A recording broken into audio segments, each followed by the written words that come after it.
Hello दोस्तों, कैसे हो आप सब। आप सभी को प्यार भरा नमस्कार। स्वागत है आपका अपने यूट्यूब चैनल पॉइंट एजुकेटर में। और जैसा आप जानते हैं, हम यहाँ पर मोस्ट इम्पोर्टेंट टॉपिक्स करते हैं। सीडीपी में मैंने प्रीवियस ईयर क्वेश्चंस की काफ़ी सारी वीडियोस करवा रखी हैं और आज हम एचटेट 2021 में जो पीआरटी लेवल पे क्वेश्चन आए थे उनको डिटेल में पढ़ेंगे। ठीक है, डिटेल में पढ़ने का कारण क्या होता है कि जो आपको ऑप्शन दिए हैं वो भी आपको क्लियर हो जाएं, ताकि नेक्स्ट टाइम अगर क्वेश्चन को घुमा कर दें तो भी आपका ठीक हो जाएगा। अब सबसे पहले क्वेश्चन करेंगे निम्नलिखित कारकों में से, और इंग्लिश में मैं नीचे लगा रही हूँ, विच of the following factors affect the physical development of children, यानी बच्चों के शारीरिक विकास को कौन कौन से कारक प्रभावित करते हैं। तो इसमें पहला है भौगोलिक कारक, जियोग्राफिकल एनवायरनमेंट करता है, क्योंकि देखो कहीं पर तो व्हाइट कलर के पीपल होते हैं, कहीं ब्लैक होते हैं, तो एनवायरनमेंट इफेक्ट करता है ना, ज्योग्राफिकल। फिर है पौष्टिक भोजन, न्यूट्रिशन भी करता है, पौष्टिक भोजन मिलेगा तो डेवलपमेंट अच्छा होगा फिजिकली। और अंतःस्रावी ग्रंथियां, एंडोक्राइन ग्लैंड्स, जैसे हमारी पेनक्रियाज है, पिट्यूटरी ग्लैंड है, ठीक है, और थायराइड है, पैराथायराइड है, तो ये सब क्या है, हमारी अंतःस्रावी ग्रंथियां हैं। तो सभी की सभी क्या करते हैं, फिजिकल डेवलपमेंट को प्रभावित करते हैं। तो ऑप्शन डी हमारा राइट होगा। ठीक है, नेक्स्ट देखिए, नेक्स्ट देखो डिस्ग्राफिया। डिस्ग्राफिया क्या है, तो डिस्ग्राफिया एक डिसेबिलिटी है। किस टाइप की है, ये है राइटिंग संबंधी, ठीक है, लेखन अक्षमता है। अब मैंने इस पर एक बहुत अच्छी वीडियो बना रखी है, यानी इसमें सारी डिसेबिलिटी करवा रखी है। आप उसको देखेंगे तो उसके बाद कभी कंफ्यूजन नहीं होगा। अब मेन इसमें जो पूछा है वो बता देती हूँ। लेखन यानी ग्राफ, ग्राफ क्या होता है, ड्रा करते हैं, तो लेखन संबंधी हो जाएगी डिस्ग्राफिया। पठन अक्षमता यानी पढ़ने संबंधी तो होगी डिसलेक्सिया, ठीक है। और गणित संबंधी डिसकैलकुलिया, कैलकुलेशन किसमें, कैलकुलेटर यूज किसमें होता है, गणित में, मैथ में, तो मैथमेटिकल डिसेबिलिटी को डिसकैलकुलिया कहते हैं। और अभिव्यंजक अक्षमता, इसका पूरा लिखे तो होती है डेवलपमेंटल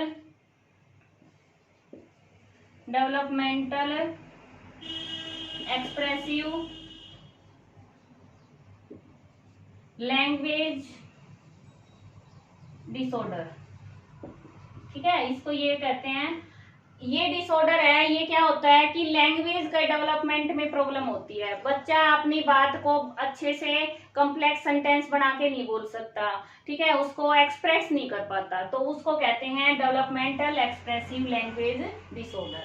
क्लियर हुआ। नेक्स्ट क्वेश्चन, जो नेक्स्ट क्वेश्चन है वो क्या पूछा है, the stage of obedience for avoiding punishment, की सजा से बचने के लिए आज्ञाकारिता की अवस्था को कोलबर्ग के जो मोरल डेवलपमेंट थ्योरी है उसमें नैतिकता के किस स्तर में सम्मिलित किया है। अब मैंने ये थ्योरी आपको डिटेल से करवा रखी चैनल पे। क्या होता है कि मोरालिटी के 3 स्टेजेस बताए हैं, 3 स्तर बताए हैं। कौन कौन से, पूर्व पारंपरिक, पारंपरिक और उत्तर पारंपरिक, pre conventional, conventional, post conventional, ठीक है, 3 लेवल हो गए। सबसे पहला लेवल ये होता है बच्चे में, फिर ये आता है, फिर ये आता है। अब इसमें क्या पूछा है, इसके भी दो सब स्टेजेस हैं, सब लेवल है। पहला होता है पनिशमेंट, पनिशमेंट एंड ओबीडियंस, तो हमारा आंसर यहीं से आ गया, इसका आंसर ये आ जाएगा, ठीक है। और इसका दूसरा सब लेवल क्या होता है, दूसरी जो सब स्टेज होती है वो होती है पर्सनल इंटरेस्ट। पर्सनल इंटरेस्ट, बच्चे का अपना इंटरेस्ट कि मुझे क्या मिलेगा, अपना फायदा, ठीक है। फिर है पारंपरिक यानी कन्वेंशनल मोरालिटी, इसके भी 2 पार्ट होते हैं। इसके 2 पार्ट होते हैं, वो कौन से होते हैं, पहला होता है गुड बॉय नाइस गर्ल, कि बच्चे को अच्छा बताएं सभी, ऐसे काम करेगा वो, तभी वो काम कर पाएगा। फिर है सेकंड में लॉ एंड ऑर्डर, कानून का भय दिखाया जाता है बच्चे को, सिखाने के लिए कि चोरी करोगे पुलिस पकड़ ले जाएगी, ठीक है। वो कानून सीखता है, लॉ सीखता है और ऑर्डर मानता है। अथॉरिटी होती है माँ बाप की या टीचर की, किसी की भी। फिर होती है हमारी पोस्ट कन्वेंशनल। पोस्ट कन्वेंशनल में भी 2 लेवल होते हैं। पहला होता है सोशल कॉन्ट्रैक्ट और ये होता है एथिक्स, ठीक है, यूनिवर्सल एथिक्स। सोशल कॉन्ट्रैक्ट में क्या होता है कि बच्चा रूल और लॉ तो जानता है, लेकिन उसको जो सही लगेगा ना वो करेगा। उसके ऊपर यानी लॉ काम भी करेगा, लेकिन वो अपने रूल भी बनाएगा, ठीक है। और समाज में अच्छा जीवन यापन करने के लिए सही को सही, गलत को गलत बता सकता है, अपने निर्णय ले सकता है। यूनिवर्सल इथिक्स में क्या होगा कि बच्चा है वो बिल्कुल ही मोरलिटी के ऊपर वाले लेवल पे चला जाता है। ये अडल्ट में आती है और जरूरी नहीं कि सभी इस लेवल पे पहुंचे। पूरी थ्योरी मैंने डिटेल में करवा रखी है, आप चैनल पर देख सकते हैं। अब नेक्स्ट क्वेश्चन है, इसमें पूछा है कि how many black and white cards are included in Rorschach ink blot test.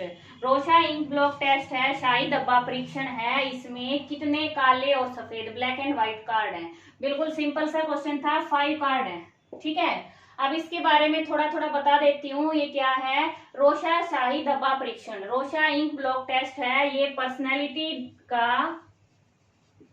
Personality measurement करने का क्या है, प्रोजेक्टिव टेस्ट है, प्रोजेक्टिव टेस्ट है। और 5 ईयर से 5 ईयर टू अडल्ट, 5 ईयर के एज से लेके अडल्ट तक इसको किसी पर भी यूज कर सकते हैं, ठीक है। टोटल कार्ड कितने हैं इसमें, 10 कार्ड है। और 5 तो कितने हो गए, ब्लैक एंड व्हाइट। और 2 कार्ड हैं वो हैं ब्लैक एंड रेड। और 3 कार्ड हैं वो मल्टी कलर है, मल्टी कलर्ड, ठीक है। याद रहेगा टोटल 10 कार्ड हैं। ऐसे व्हाइट बोर्ड है ना जैसे, तो व्हाइट शीट पे बने हुए हैं, उसमें तो बिल्कुल ब्लैक इंक से बने हैं, वो तो है 5। व्हाइट तो ये खुद है नीचे उसका बैकग्राउंड 5, उसमें 5 कार्ड पे, ठीक है। और ब्लैक इंक से वो बनी हुई है। 2 कार्ड हैं वो ब्लैक और रेड इंक से बने हैं, और 3 कार्ड हैं वो मल्टी कलर से बने हुए हैं। याद रहेगा। नेक्स्ट देखो, नेक्स्ट क्वेश्चन है, according to Bruner theory of cognitive development which of the following is not a mode of thinking. Bruner की थ्योरी से ये क्वेश्चन है। और क्या पूछा इन्होंने कि ब्रूनर ने जो थ्योरी दी है कॉग्निटिव डेवलपमेंट की, उसमें इनमें से कौन सा है वो मोड ऑफ थिंकिंग नहीं है। ब्रूनर ने 3 टाइप के मोड ऑफ थिंकिंग बताई है। सबसे पहली बताई है उन्होंने इनएक्टिव, फिर आइकॉनिक और फिर सिंबॉलिक। तो ये 3 तो बताई है, कौन सी नहीं बताई है, ये नहीं बताई है, तो हमारा आंसर ये हो जाएगा, ठीक है। अब क्या होता है, ये सबसे पहला होता है कि बच्चा है वो कैसे नॉलेज गेन करता है, अपने शरीर की क्रियाओं से, सक्रिय होके, एक्टिव एक्शन बेस्ड। तो ये 0 से 1 साल बताई उन्होंने कि 0 से 1 साल तक बच्चा एक्शन बेस्ड जो वो है एक्टिविटी से सीखता है, ठीक है। फिर है दृश्य प्रत्यायकोनिक, ये बताया उन्होंने 1 से 6 साल तक, 6 ईयर तक बच्चा आइकॉनिक बेस देख कर सीखता है, ठीक है। देख देख के उसकी नॉलेज बढ़ती रहती है, वो उसको स्टोर करता रहता है, मेमोरी अनकोड करता रहता है। फिर है सांकेतिक, सिंबॉलिक, सिंबॉलिक जाती है 7 अपवर्ड, 7 साल के बाद, 7 साल के से वो सिंबॉलिक सीखना स्टार्ट कर देता है। बस ये उन्होंने बताए हैं 3 मोड ऑफ थिंकिंग या रिप्रेजेंटेशन भी बोल सकते हैं। क्लियर हुआ नॉलेज का रिप्रेजेंटेशन कैसे होता है, inactive, iconic, symbolic. Clear. Next देखो, नेक्स्ट क्वेश्चन है a little girl daily change the clothes of her doll. एक छोटी बच्ची है, वो प्रतिदिन अपनी गुड़िया के कपड़े बदलती है। अकॉर्डिंग टू पियाजे theory of cognitive development this is called age. तो पियाजे के अकॉर्डिंग ये क्या कहलाता है?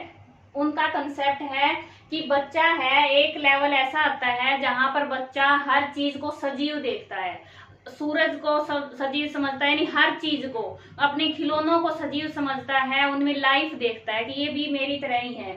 तो वो क्या है? वो है जीववाद। क्या है? एनिमिज्म, यानी एनिमल, जीव से याद किया, जीवन है, सभी में जीवन है। तो ये किस स्टेज में आता है पियाजे की थ्योरी में? ये आता है pre operational stage. Pre operational stage, ठीक है। और इसकी भी सब स्टेज होती है, कौन सी? Pre conceptual stage. क्वेश्चन ऐसे भी तो आ सकता है ना, एनिमिज्म है वो किस स्टेज से वो है भाई, कौन सी स्टेज का गुण है या अवगुण है? तो ये प्री कंसेप्चुअल स्टेज का है। अगर पूरी स्टेज पूछे तो प्री ऑपरेशनल स्टेज का है। और ये स्टेज कब से कब तक होती है बच्चे में? 2 से 4 साल तक होती है, 2 to 4 years। ठीक है, याद रहेगा कि बच्चा सभी को सजीव समझने लगता है, वो एनिमिज्म होता है। नेक्स्ट क्वेश्चन है, बेसल एज किसके मेजरमेंट से संबंधित है, किससे रिलेट करती है?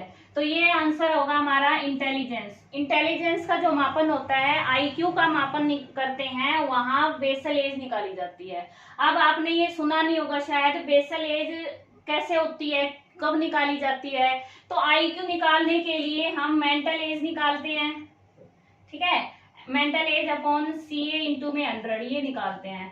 तो जो बेसल एज है वो होती है कि कोई बच्चा जब टेस्ट परफॉर्म कर रहे हैं, उसके ऊपर आईक्यू इंटेलिजेंस का कोई टेस्ट परफॉर्म हो रहा है, तो कोई बच्चा कहाँ तक के लेवल के सभी आइटम को पास कर रहा है, ठीक है, कौन सी एज तक के सभी आइटम वो कर पा रहा है, वो उसकी बेसल एज होती है। मान लो एक बच्चा 7 साल का है, लेकिन वो सिर्फ 5 साल तक के बच्चे के जो क्वेश्चन है ना, आइटम है, उनको ही कर पा रहा है, तो उसकी बेसल एज 5 साल हो जाएगी।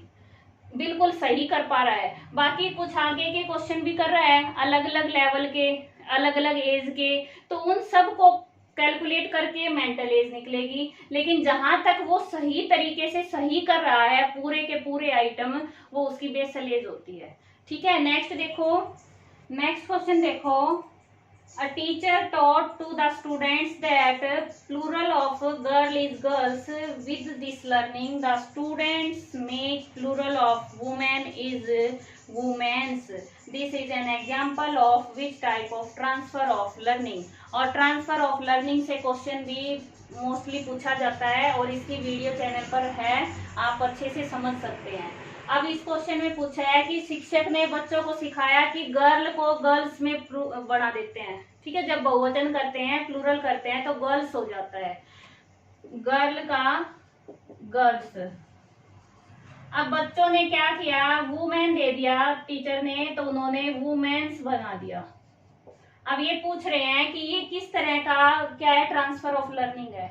अब ट्रांसफर ऑफ लर्निंग क्या होता है कि जो पहले लर्न कर लिया, सीख लिया, उसका जो नया सीख रहे हैं उस पर क्या प्रभाव पड़ता है, क्या इफेक्ट पड़ता है, वो उसका ट्रांसफर ऑफ लर्निंग हो जाएगा। तो बच्चा ये सीख रहा है, अब इसका अगली सीखने में नकारात्मक नेगेटिव इफेक्ट आ रहा है, ठीक है, बच्चे रूल को अच्छे से नहीं समझ पा रहे कि कहाँ हम ऐसे लगाएंगे, कहाँ नहीं लगेगा, तो ये नेगेटिव हो गया हमारा, ऋणात्मक ट्रांसफर हो गया, नेगेटिव ट्रांसफर।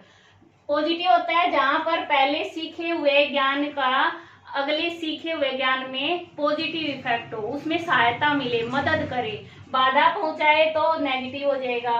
फिर जीरो होता है जहाँ कोई इफेक्ट ही ना हो, दोनों अलग अलग हैं, सीखना वो अलग है, वो अलग है, ठीक है, अलग अलग विषय हैं, तो उसमें नेगेटिव ट्रांसफर, ये जीरो ट्रांसफर होता है। क्लियर हुआ? नेक्स्ट देखो, नेक्स्ट क्वेश्चन है, what will be measured through children apperception test administered by a teacher to a group of students। कि ग्रुप ऑफ स्टूडेंट्स हैं, विद्यार्थियों का समूह है, उस पर टीचर ने बालक अंतर्बोध परीक्षण, चिल्ड्रन अपरसेप्शन टेस्ट, तो ये है अप्लाई किया है। अब पूछा है कि इसमें से क्या मेजरमेंट करना चाहता है टीचर, क्या मेजर करेगा। तो ये है हमारा पर्सनैलिटी का टेस्ट, ठीक है, पर्सनैलिटी का प्रोजेक्टिव टेस्ट है। किसका, चिल्ड्रन का, बच्चों का। अब आपने कभी सुना होगा TAT, थीमेटिक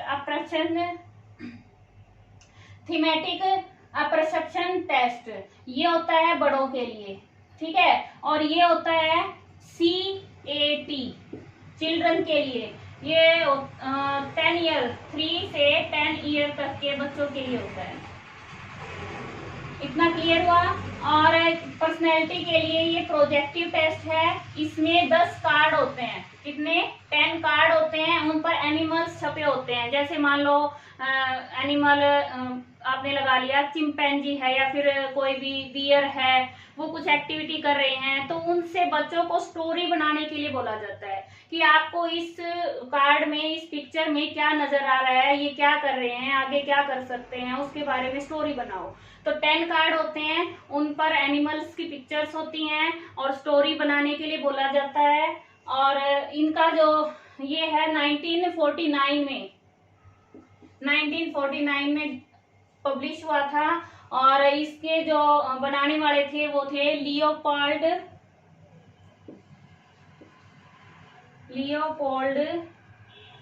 बेलोक एंड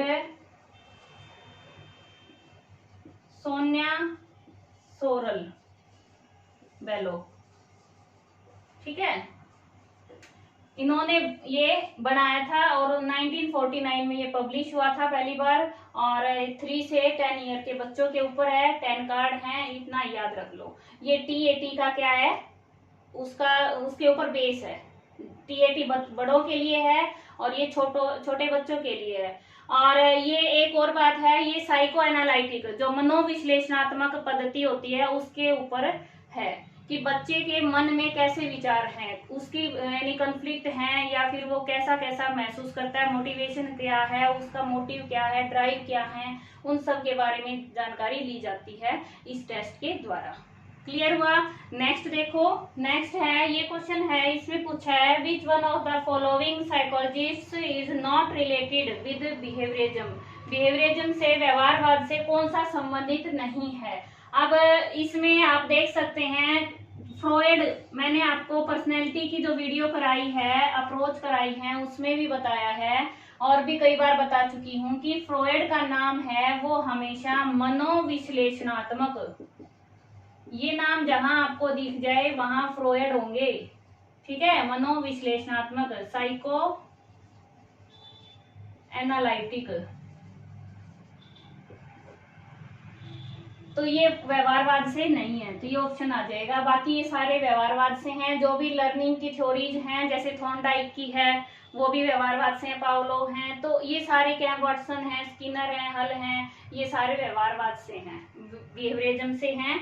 और इसके साथ ही आज 10 क्वेश्चन कर लिए हैं। नेक्स्ट 10 क्वेश्चन कल हम डिटेल में करेंगे।